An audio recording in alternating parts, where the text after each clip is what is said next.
자, 여러분들 반갑습니다. 이번 이야기는 시청자 화분님께서 찾아오셨습니다. 오늘 화분님이 준비하신 이야기 바로 만나보도록 할게요. 여보세요. 화분님. 네, 안녕하세요. 아이고, 화분님 반갑습니다. 네, 반갑습니다. 자, 일단은 화분님 오늘 해주실 이야기가 지인분의 이야기인 것 같아요. 네, 맞습니다. 근데 이것도 화제도 됐었지만 또 실제로 네. 이런 일들이 없지 않잖아요. 네, 그래서 도대체 어떤 이야기인지는 한번 저희가 들어보면서 판단을 해봐도 되지 않을까 싶어요. 네네. 네, 바로 출발을 해보도록 하겠습니다. 렛츠가! 길이십니다. 화분이에요!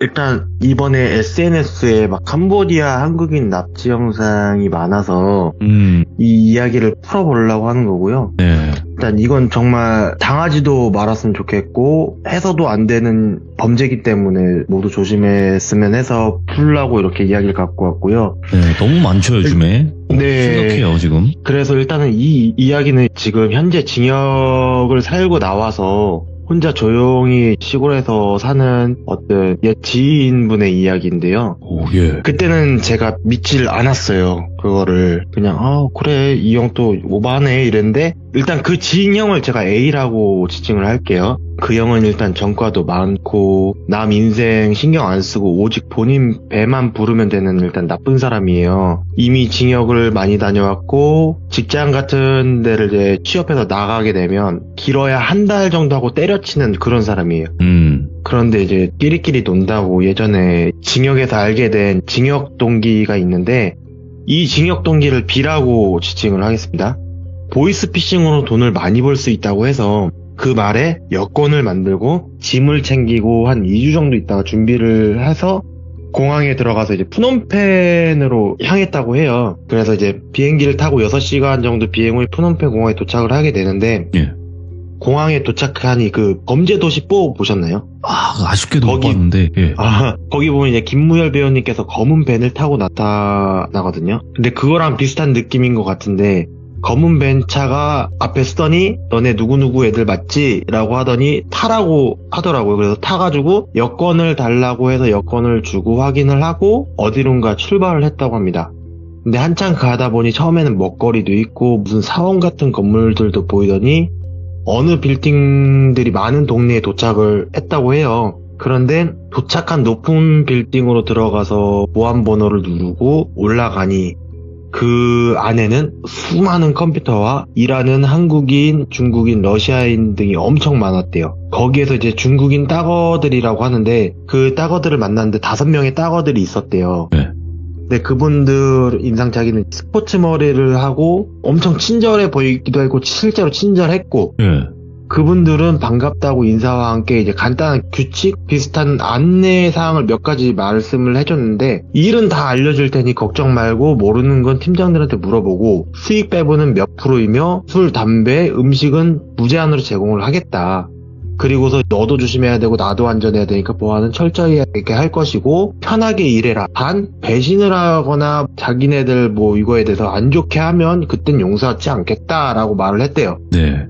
근데 솔직히 이분도 이제 징역 짬이 있으니까 콧방귀를 뀌었다고 해요. 같이 간 B는 이제 그 형보다 나이가 더 많은데, 일단은 뭐 동료도 아닌데 무슨 배신 이러고 그냥 중국 따거들이 운영하는 보이스피싱 사무실에서 하루에 12시간씩 사기를 치면서 돈을 벌고 있는데, 예. 돈도 너무 잘 벌리고 또 그 건물이 한 층에는 그 보이스피싱 사무실인데 그 건물 밑에 층 내려가면 다 카지노고 또 밑에 집엔 술집이고 식당이고 이렇게 돼서 그냥 출근하면 그 안에서 다 해결이 되는 거예요. 그리고 숙소도 엄청 으리으리한 곳에서 지내면서 이 형은 와, 돈 진짜 벌기 쉽다. 일주일도 안 됐는데 벌써 3천 정도 매출을 찍었대요. 본인 혼자가. 예. 재능이라고 생각을 해서 의식주도 나쁘지 않고 해가지고, 그리고 한국 술도 팔고 한국 안주 파는 데도 있고 또 이제 한국 노래방도 있고 또 이런데 돈만 있으면 비빈 대접을 받는데요, 거의. 예. 그래서 기빈 대접을 받고 즐길 수 있어서 너무 좋아서 눌러 앉고 싶다는 생각이 자동으로 들었는데, 그곳의 대표격인 중국 따거 형들이 너무 친해져서 본인들도 이제 그 형들을 보면 따거 이러면서 좀 살갑게 대했대요. 좀 친근하게. 근데 그렇게 시간이 좀 지나고서 한국 비자를 갱신을 해야 될 때가 있잖아요. 그때는 중국 따거들이 너네 한국에 갔다가 언제 다시 들어와라고 시킨대요. 그래서 A와 B는 같이 귀국을 해서 돈도 집에 붙일 사람 붙이고 사치 좀 하고 밀린 집세, 전기수도 해결하고 다음 일정에 맞춰서 다시 들어가게 돼요. 이제 캄보디아로. 그런데 중국 따거들이 너무 잘해주니까 선물도 몇 개 사서 갔대요. 네. 그래서 다시 푸놈펜으로 들어가서 따거들한테 선물도 주고 하니까 따거들이 동생 이런 걸 왜 사오냐, 고맙다, 참 잘해줬대요 진짜로. 내 동생이다 이러면서 막 유흥도 주기적으로 VIP급으로 보내주고 먹거리부터 빠진 거 없이 정말 잘해줬대요. 왜냐면 매출도 많이 나오니까 네. 이 사람들이. 그러니까 막 엄청 잘해줬는데 어느 날 A와 B는 퇴근 후에 한잔을 하러 가자는 약속을 잡아요. 거기는 뭐 어쩌지 하니까 차도 지원을 해줬대요. 차 타고 다니라고. 그리고서 퇴근 후에 뭐 A는 B한테 어디 술집 갈 거냐, 좋은 곳 있냐 이렇게 그냥 물어봤는데 B가 더 좋은 분들 소개해준다 하고 따거와 반대 세력인 조직원들을 소개를 해준 거예요. 분명 중국 따거 형들이 다른 건 다 참아도 배신은 못 참는다 했는데 A는 B에게 눈치를 계속 줬대요. 가자고. 근데 B는 일부러인지 눈치를 못 챈 건지 그냥 계속 마시라고 하고서 술을 계속 마시게 했대요. 그리고 슬슬 식기가 오르고 슬슬 이야기가 오가는데 사람이 돈을 쉽게 많이 버니까 뇌가 거만해지는 건지 사람이 머리가 크면 눈에 뵈는 게 없다고 하잖아요. 그러니까 B는 A를 꼬셔서 다른 조직 사람들과 작당 모의를 한 거예요. 그래서 내용은 대충 들어보면 매출은 그쪽보다 더 많이 주겠다. 그리고 너네가 지낼 수 있는 보안 아파트를 제공하겠다. 차량도 지원해주겠다. 금전적인 조건이 많았다고 해요. 그래서 이 사람들은 입을 맞추고 작전을 짜고 어떤 핑계를 대고 나갈까 하는데 어느 날 다른 조직원이 생각해보니까 다른 세력에 있던 그 중국인이 너무 쉽게 오는 것 같은데 너네 고객 DB라고 해서 그 고객 리스트가 있대요. 그걸 좀 가져와라. 그럼 될 것 같다라고 해서 일단 신뢰성을 얻은 상태에서 그 정도는 그냥 하루에 뭐 한두 개씩 하는 건 쉬웠대요. 그래서 이렇게 조금씩 옮기다가 자료도 준비했고 돈도 조금 형들이 돈을 어디다 놓는지 아니까 거기는 돈을 그냥 막 올려놓나 봐요. 그냥. 근데 올려놓고 막 하도 돈이 많으니까 그래서 돈도 조금씩 손을 대고 이틀 뒤에 다른 세력으로 갈 준비를 하는데 여기서 이제 A가 평소 업소 다니면서 좋아하던 여자가 있어요. 그 나라 사람. 근데 너무 이쁘대요. 이쁜데 여자랑 술도 마시고 좋은 시간도 보내는데 그때 A가 해선 안 될 말을 한 거예요. 여자한테. 나 이제 곧 부자 될 거니까 너 딱 기다려. 이러면서 허세를 떤 거예요. 그러면서 막 썰도 풀고 막 멍청한 짓을 하고 마는데 그리고 계획 당일날 A와 B는 만나기로 했던 약속 장소에 도착을 했고 다른 세력 중국인들을 기다리고 있는데 참고로 캄보디아는 돈이면 모든 게 다 해결되는 나라예요. 해당 사무실도 캄보디아 경찰서 바로 옆에 있는 건물이라고 들었고요. 군인들이 그 건물을 지켜준대요. 그리고서 한국에서 경찰이 영장을 갖고 와도 못 들어간대요. 그런 사무실인데 경찰서장도 여기는 절대 못 건드린대요. 캄보디아 경찰서장도. 무튼 일단 기다리고 있는데 다른 세력 조직원이 인사를 하면서 골목에서 들어오는데 갑자기 검은 밴이 오더니 탕탕 하고 소리가 났대요. 총성과 함께 중국 따거들이 방탄조끼를 입고 내려와서 다른 조직원들과 싸움이 났대요. 와, 예. 그런데 저희가 상상하는 것처럼 막 칼이나 몽둥이로 치는 게 아니라 방탄조끼에 권총을 들고 와서 죽였대요.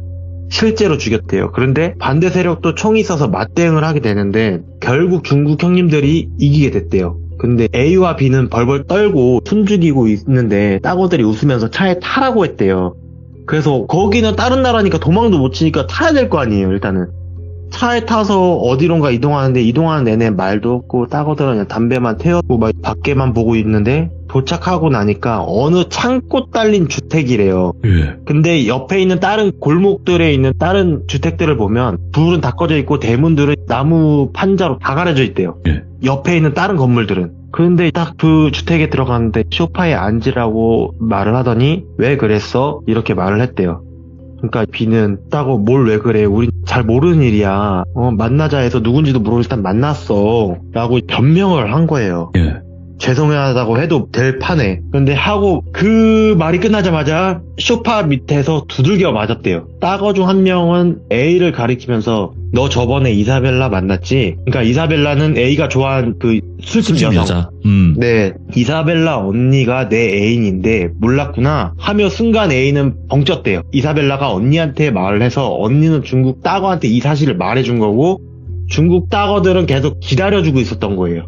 그래서 A랑 B는 끌어안혀지고 중국 형님들한테 죄송하다고 따왔다고 하면서 막 빌었대요. 진짜 막 미친 듯이 빌었대요. 근데 여기서 짚고 넘어가야 될 게 중국 형님들 중에서 1번부터 5번까지 형님들이 있다고 하는데 일단 1번은 가장 키가 작은데 가장 무섭대요. 아, 예. 근데 2번은 머리가 엄청 좋대요. 그리고 3번은 생각도 없고 그냥 1번이 시키면 죽이기까지 하는 그런 덩치 좋은 사람이고 4번은 3번이랑 같은 사람이에요. 똑같이 도와준 사람이고 5번은 캄보디아 윗분들과 연결이 되는 인맥을 자랑하는 사람이라고 하고 그런데 막 빌고 미안하다고 하는데 1번 형이 씩 웃으면서 너희들은 안 돼. 한국 애들은 꼭 쳐맞아야 돼. 좋게 해주면 말을 못 알아먹더라고 하면서 3번 따고한테 고개를 끄덕이더니 3번이 전기 충격기가 달린 그 경광봉인가 그 3단봉 있잖아요.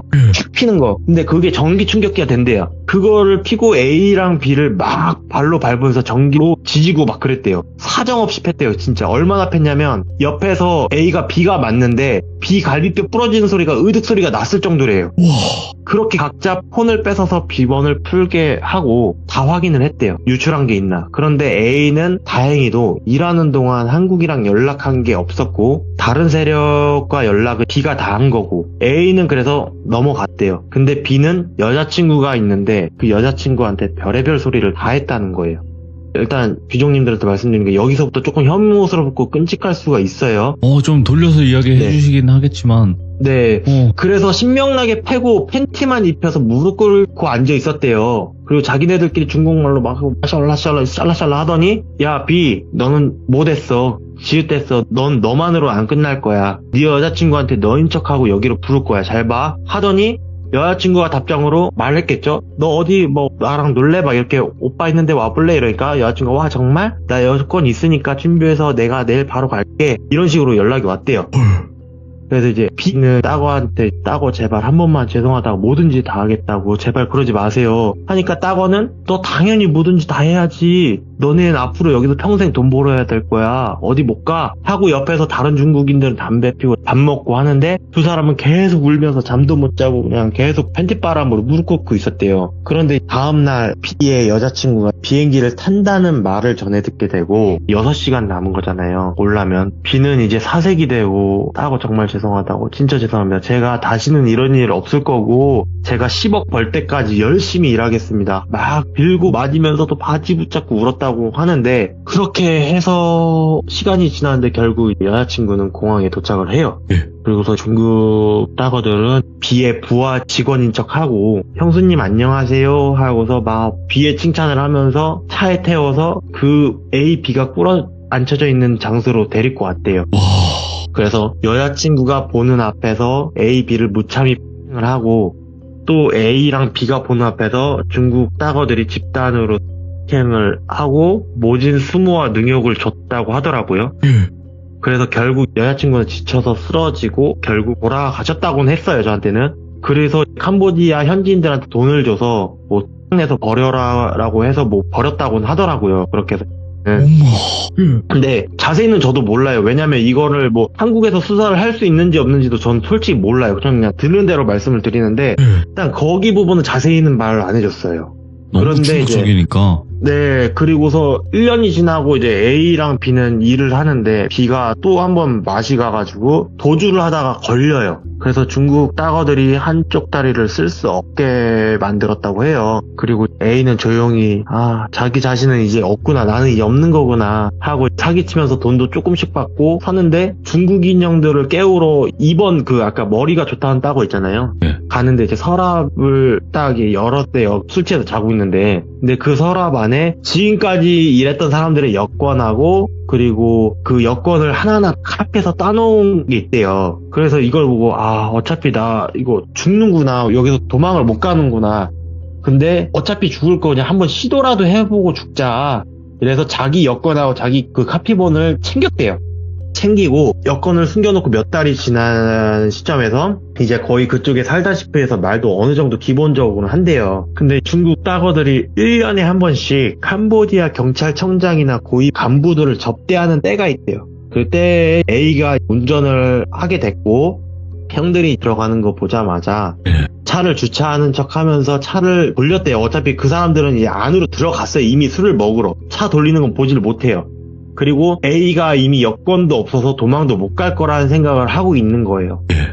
그래서 차를 돌려서 바로 공항으로 가게 되는데, 표 시간이 그 캄보디아나 동남아는 이제 뭐 한국까지 오는데 수시로 이제 표가 있다고 하더라고요. 그리고 네. 경유해서 가는 표도 많고, 그래가지고 가격도 그렇게 비싸지도 않다고 하더라고요. 그래서 막 주변 지인이나 가족들한테 연락을 해서 비행기 표를 겨우 하나 샀대요. 그래서 여차저차해서 한국에서 돌아왔는데, 일단은 한국 경찰도 이제 이 여권을 일단은 의심을 한 거예요. 이게 잡힌 이유가, 여권을 이제 중국 형들이 비자를 한 번씩 한국 갔다 오게끔 하잖아요. 근데 A는 그때 사건 이후로 못 간 거예요. 그래가지고 그거에 대해서 조사를 하다가 다 털어놨대요. 자기가 무슨 일을 했고, 내가 아는 사람이 저기 아직도 갇혀있다. 근데 그쪽에서 뭐 한국에서는 뭐 손 쓸 수 있는 건 없고, 어찌됐든 간에 A는 그거에 대한 거에 대해서 징역은 가게 됐대요. 네. 근데 A는 징역을 갔을 때 너무 좋았대요. 한국 징역 가는 거 자체가. 너무 행복했대요. 그래서 그 형님이 예전에 저한테 이 이야기를 해줄 때는 저는 진짜 안 믿었어요. 저는 외국을 가본 적이 한 번도 없거든요. 비행기를 타는 것도 무서워하기도 하고 외국이 어떤 건지 잘 모르는데, 이런 이야기를 들으니까 그냥 무시를 했어요, 저는. 네. 근데 이번에 SNS에 캄보디아 한국인 납치 영상 글이나 이런 거 보고 그냥 이야기를 풀어본 거예요. 아, 근데 이것도, 네. 그니까, 네. 뭐라 해야 될까. 더 참혹했을 거예요, 아마. 네. 근데, 그나마 좀 순화하신 게 이 정도니까, 화부님께서. 그것도 있고, 그 형님이 얘기를 이런 식으로밖에 안 해줘가지고 더 길게는 안 해주더라고요. 아직도 그 디테일하게 들어가면 자기 죄가 좀 더 커질까봐 그런 것도 있을 것 같아요. 그럴 수도 있겠네. 아. 네. 근데 그 징역에 들어갔다 그랬잖아요. 그때 행복했다고 네. 한 거는 나 이제 살았다 이런 느낌이잖아요. 그쵸. 그러고 살다 나오셨나요? 뭐 어떻게 됐나요? 살다 나오고서 저한테 얘기를 해준 거고, 아, 그리고서 이제 정신 못 차리고 또 그랬는지 모르겠지만, 뭐 지금 연락을 아예 안 하는 사람이고요. 섬뜩하다 진짜. 네. 일단은 화부님께서 너무 리얼하게 얘기를 잘 해주셨는데, 네. 그러니까 돈을 쉽게 벌려고 그냥 범죄에 네. 뛰어드는 사람들이 워낙 좀 많아지고 있어요. 네. 특히나 이제 보이스피싱이나 이런 것들도 정말 사라져야 되는 범죄 중에 하나라고 생각을 하거든요. 네, 맞아요. 근데 해외 본부가 있고 뭐 그러다 보니까 잡기가 너무 힘드니까, 네. 그래서 지금도 계속 피해를 보시는 분들이 있는데 절대 또 피해 보시는 분들이 없었으면 좋겠고, 화부님께서 오늘 해주신 이야기도 너무나 충격적이고 섬뜩한 현실 공포 이야기도 너무나 잘 들은 것 같습니다. 오늘 또 이렇게 이야기 잘 해주셔서 감사드리고 앞으로 건강하시기 바라겠습니다. 감사합니다. 네, 감사합니다. 네. 네, 들어가세요. 네.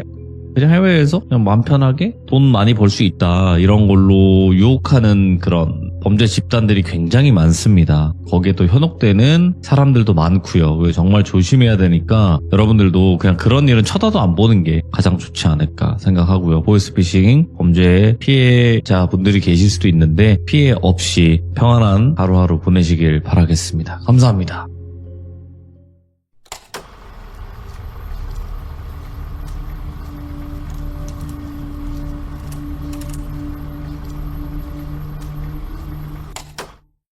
자, 이번 이야기 화보님께서 찾아와 주셨습니다. 저번에 캄보디아 납치 사건 이야기를 들려주셨던 분인데 요즘 뭐 그냥 난리가 났죠? 캄보디아 이야기가. 근데 사실상 캄보디아 이야기 제보 같은 경우는 한참 전에 저희 시들모에도 온 적이 있었어요. 그래서 그게 이제야 좀 매스컴에 노출되고 하는 거지, 저 한 몇 달 전 아니면 뭐 1년 전 이렇게도 있었습니다. 근데 오늘 해주실 이야기는 어떤 이야기일지 바로 만나보도록 할게요. 네, 여보세요. 화부님, 네, 안녕하세요. 화부님께서 오늘 해주실 이야기 분명히 있을 겁니다. 저번에는 아주 또 섬뜩한 캄보디아 이야기를 해주셨고 오늘 해주실 이야기는 어떤 이야기가 될까요? 일단 이걸 주제를 뭐 어떻게 말해야 될지 모르는데, 집안에 사대가 안 맞으면 일어나는 일? 집안 그런 사대. 일, 네. 알겠습니다. 그럼 도대체 어떤 이야기일지는 바로 출발을 해보도록 하겠습니다. 렛츠가! 기리십니다. 화분이에요.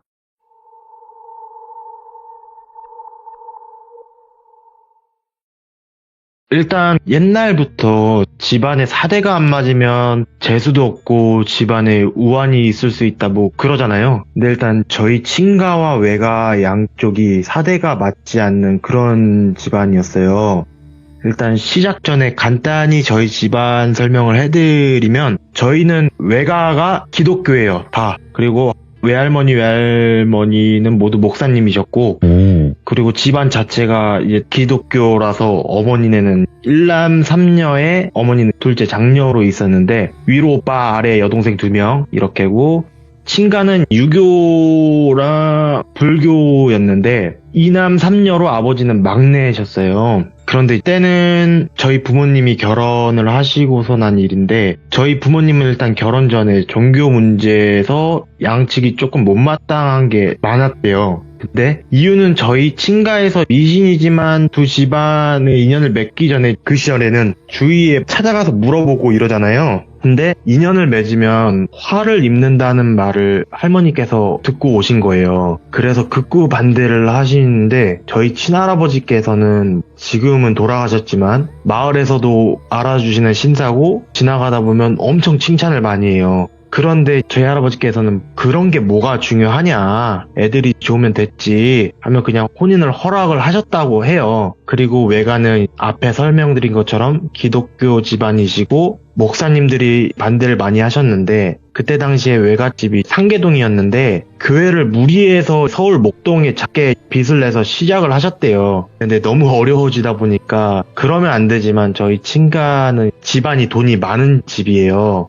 얼마나 많았냐면 그 시절에 그쪽 지역에서 방앗간을 유일하게 한 집안이시고 요즘 할아버지 지인 마을 분들이 얘기를 해주신 거 들어보면 그 동네 살면서 저희 친할아버지 땅을 안 밟고 다닐 수가 없었다고 할 정도로 많았대요. 방앗간도 2개 운영하시면서. 그래서 그때 당시 그 동네에선 부자셨는데 일단 무튼 외가 측이랑 친가 측은 서로 막 그렇게 했다가 결국에는 서로 좋다고 하니까 허락을 하게 됐대요. 근데 저희 외할머니 외할아버지도 이걸 평생 후회하시다가 돌아가셨는데 일단 어찌저찌 결국 결혼을 하게 되시고 저희 친가는 그 시절에는 너무 시골이라 서울에서만 사시던 저희 어머니는 시골로 시집을 오고 시집살이가 시작을 합니다. 그 집에는 증조할머니, 저희 할아버지 할머니, 큰아버지, 큰어머니, 그리고 큰어머니네 큰딸, 그리고 막내 고모, 저희 아버지 어머니 이렇게 9식구가 있었어요.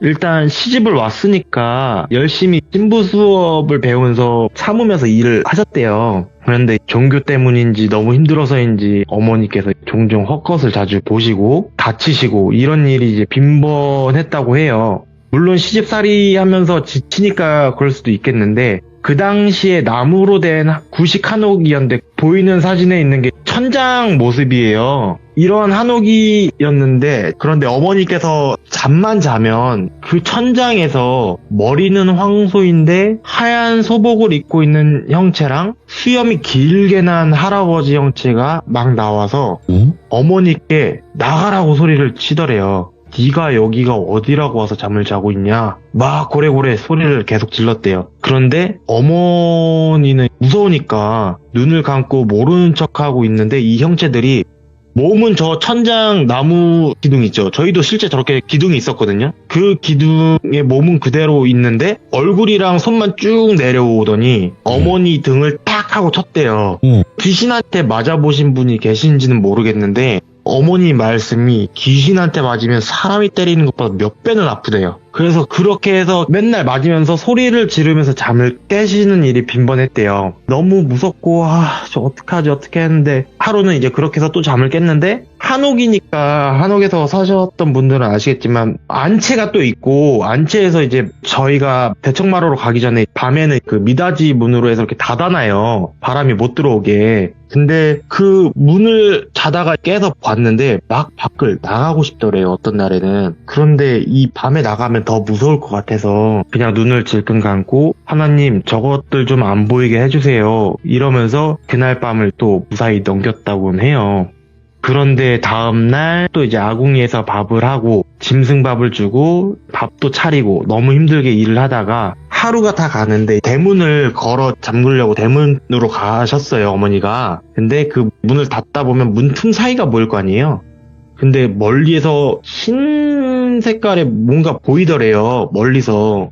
그래서 눈을 질끈 감고 그냥 무시하고 문을 닫고 방으로 들어갔는데, 그때 방은 이제 할아버지 할머니께서는 사랑방을 쓰셨고요. 그리고 어머니 아버지는 큰아버지네 가족이 자는 곳에서 같이 잤는데, 남녀가 같이 자면 안 되니까 큰아버지랑 아버지는 방을 따로 쓰시고, 큰어머니랑 저희 큰누나랑 엄마랑 이렇게 셋이 주무시고, 그리고 저희 증조할머니랑 막내 고모는 옆방에서 또 따로 주무신 거예요. 근데 그날 어머니께서 꿈을 하나 더 꾸십니다. 딱 자고 있는데 밖에서 대문 두들기는 소리 쾅쾅쾅쾅쾅 이런 소리가 나더래요. 근데 이게 한두 번이 아니라 계속 이게 쾅쾅쾅쾅 치니까 너무 시끄럽게 두들겨서, 어머니는 막내잖아요, 그 집안에. 그래서 시부모님도 깨시고 형님네 다 깨시고 하면 안 되니까 문으로 가서 문을 열고 누구세요 하고 보니까 2명의 남자가 있는데, 한 명은 흰 소복에 갓을 쓰고 다른 한 명은 똑같은데 검은색 옷을 입었었다고 해요. 근데 정말 신기한 게 눈에서는 안광이 엄청나게 나오는데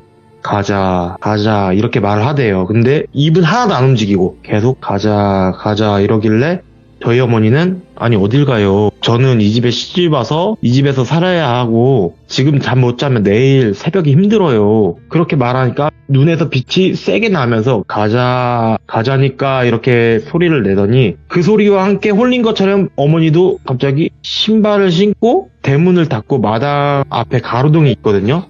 가자 그래서 가로등 쪽까지 갔는데, 대문 앞에 분명히 2사람이 있었으니까 어머니께서는 대문을 등지고 있고 그 사이에는 그 사람들이 있어야 되는데, 어머니께서 이제 뒤를 돌아봤는데 그 2사람이 없어졌대요. 그래서 이상하다 하고 가로등 쪽으로 가니 어느 순간 그쪽에 그 2사람이 가 있더랍니다. 그래서 2사람이 있어서 어머니는 와 어떻게 이렇게 빨리 오셨어요? 하면서 그 사람들을 따라가는데, 어머니가 걸어가면서 신발을 보니까 모르고 한쪽을 신의 거를 신고 온 거예요. 그래서 어머니께서 그 사람들한테 저기 죄송한데 저 집에 가서 신발만 빨리 갈아 신고 가도 될까요? 빨리 갈아 신고 올게요 했더니 그 둘이 다녀오라고 했대요. 그래서 저희 어머니 그대로 집에 가서 신발을 갈아 신으려고 했는데, 아니 내가 지금 졸린데 왜 가? 짜증나네. 그냥 자야지 하고 그냥 주무셨대요. 어허. 그런데 문을 막 부술 것처럼 쾅쾅쾅쾅쾅쾅 하고 나와 이러면서 계속 한참을 두들기더래요. 그런데 어머니는 눈 딱 감고 기도하면서 잠을 그냥 주무셨는데, 그날 어찌됐었든 일단 또 그날도 하루가 간 거예요. 무사히 일어나서 이 이야기를 할머니랑 가족들한테 얘기를 했대요. 근데 큰아버지 때 가족들은 그때 안 계셨대요. 근데 이렇게 해서 얘기를 하니까 한마디로 저희 할머니, 고모 이렇게 깔깔깔깔깔 웃었대요. 그 얘기를 해주니까 웃으면서 너 죽을 뻔했네? 저희 아버지 성함을 똘비라고 할게요. 야 우리 똘비 세장가 갈 수 있었는데 하면서 막 웃었대요. 그래서 저희 어머니는 그 말을 듣고 결혼한 게 너무 후회가 됐대요. 그래가지고 아버지를 쫄라서 인천으로 이사를 가자 해서 인천으로 이사를 오는데, 그런데 그것도 엄청난 비난과 욕설을 많이 받았대요, 할머니한테. 내 아들 왜 데리고 딴 데로 가냐? 근데 거기에 막내 고모가 같이 간 거예요, 신혼인데. 그 조건으로 갔는데 말도 안 되죠, 이거는 일단. 그런데 막내 고모는 중간에 애인이 생겨서 그 집에서 나가고 어머니 아버지랑 이제 저랑 누나가 태어나서 이렇게 살아요, 그 집에서. 근데 그 사이에 저희 누나가 먼저 태어났을 때, 그때 이제 저희 큰아버지 댁도 이제 시골에서 나와서 서울에서 지내게 되세요. 근데 그때 좀 지나서 큰아버지 밑에 자식들이 1남 3녀가 됐어요. 그러고서 좀 있다가 어머니께서 꿈에서 막내 이모가 나와서 언니 하면서 너무 즐겁게 놀다가 갑자기 정색을 하고 뒤돌아서 가는 꿈을 꾸기 시작했대요. 그러다가 한참 그런 이상한 꿈을 꾸는데 어느 날 이제 저녁에 큰아버지께서 돌아가셨다는 전화를 받게 돼요. 사인은 추락사 플러스 과다출혈 이건데, 예. 서울에서 유명한 교회를 건설하시면서 거기 인부로 일을 하셨는데 반장으로 계셨대요. 자식들도 있다 보니까 돈이 필요하잖아요. 근데 임금을 계속 안 준 거예요. 그때가 겨울이었는데 임금을 못 받아오니까 임금 받으러 갔다 오겠다 하고 찾아간 거예요, 큰아버지께서. 근데 큰아버지께서 한참 안 돌아오시니까 큰엄마가 어떻게 하지 하다가 잘하고 있겠지 하고 했는데, 다음날 그쪽 이제 아침 일찍 찾아가니까 주검으로 발견이 되신 거예요. 큰아버지께서. 그런데 해당 건설업체는 모른다고만 하는데 건설 조금 해보신 분이 있으면 그 앞에 컨테이너로 2층 계단식으로 이렇게 해놓는 경우가 있어요. 작업 현장 작업할 때까지만은. 근데 그 밑에서 떨어져서 돌아가셨는데 모르는 게 말이 안 되잖아요. 근데 일단은 그때 당시에는 판결은 추락으로 인한 과다출혈 및 저체온증 그렇게 나왔고요. 그렇게 돌아가시고서 상을 다 치를 때쯤 외할머니께 연락이 또 와요. 저희 어머니가 똘순이라고 하면 똘순아, 막순이가 죽었다. 막내 이모가 돌아가신 거예요. 일주일 안에. 그래서 어머니는 그때 그 소리를 듣고 기절을 하셨대요. 근데 일주일 간격으로 일단은 친가에서 한 분, 외가에서 한 분, 두 분이 돌아가신 거잖아요. 근데 막내 이모는 사인이 진짜 이상한 게 일단은 사인은 심장마비로 나왔는데 그날 친구들이랑 놀이공원을 간다고 하고 놀고 왔대요. 오고서 얘기하다가 밥 먹고 하고 방문을 잠그고 다음날 교회 쪽에 사람들이다 보니까 또 새벽기도 이런 것도 많이 해요. 근데 얘가 피곤해서 새벽기도 안 나오나 보다 하고 말았는데 점심도 안 먹으러 나오고 하니까 문을 계속 두들긴 거예요. 근데 이상하잖아요. 가족들은 안 나오니까. 그래서 문을 강제로 열고 들어갔는데 저희 막내 이모가 이쁘게 화장을 하고 엄청 이쁜 옷을 입고 그리고 얌전히 누워서 돌아가셨는데 그때 당시 주변에 카메라가 있어서 카메라를 나중에 인회를 해보니까 자기의 이쁜 모습을 다 찍으셨대요. 옛날에 이런 말이 제가 들은 게 있어요. 자기가 죽을 때는 죽을 때를 안다고. 그래가지고 그렇게 하는 경우가 있다고는 하는데 실제로 그렇게 된 거예요. 그래가지고 양쪽 다 이제는 저희 친할머니께서 말씀하신 것처럼 미신이었던 이야기들이 실제가 되는 거잖아요. 그래서 무섭고 후회가 많이 되는데 이때부터 이제 제가 기억하는 아버지의 첫 기억은 아버지는 항상 어머니를 빼고 집을 부시고 저랑 누나랑 어머니는 내복 입고 도망 다녀요. 항상. 그리고 술만 마시면 너 때문에 우리 형이 죽었다. 어머니는 반대로 너 때문에 그럼 내 동생도 죽었다. 그리고 저희 어머니께서는 뭐 지금은 이제 이혼을 하셨지만 그때 뭐라고 말씀하시냐면 내가 만약에 너네가 없었으면 너네 아빠를 죽였다. 근데 내가 너네 아빠를 죽이면 너네는 사자의 자식이라는 꼬리표 때문에 내가 안 죽이고 참고 너네 때문에 산 거다. 이렇게 말씀도 하시고 그러고서 있다가 혹시 신과 함께 만화책으로 보면 웹툰으로 보잖아요. 아, 네. 그럼 거기에서 그 군인이 살해를 당하는 게 있어요, 장면이. 억울하게 죽어서 어머니 꿈에 장군의 옷을 입고 꽃동산에 큰 문 앞에 나오는 게 있어요. 네. 근데 이거를 제가 할머니가 이런 얘기를 해주고 막 너네 엄마는 나쁜 막 이렇게 하면서 저한테 항상 얘기를 했거든요. 친할머니가. 근데 제가 그러면 큰아빠는 할머니는 안 보고 싶냐? 라고 하니까 큰아빠가 돌아가시고서 얼마 안 있다가 꿈에 나왔대요. 그게 뭐냐면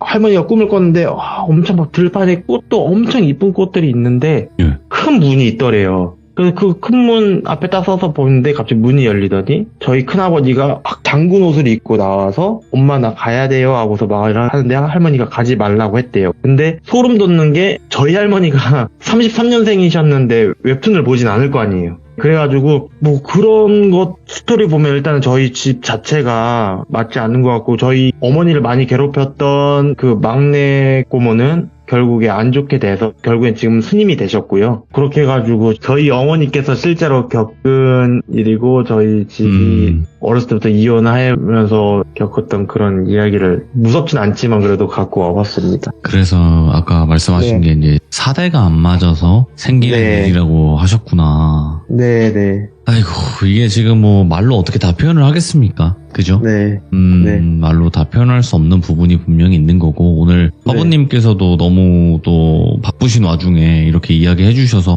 다시 한번 너무너무 감사드리고, 다음번에 여유로울 때 항상 찾아와 주시기 바라겠습니다. 너무 감사해요, 화보님. 네, 언제든지 불러주세요. 네, 고맙습니다. 네, 감사합니다. 네.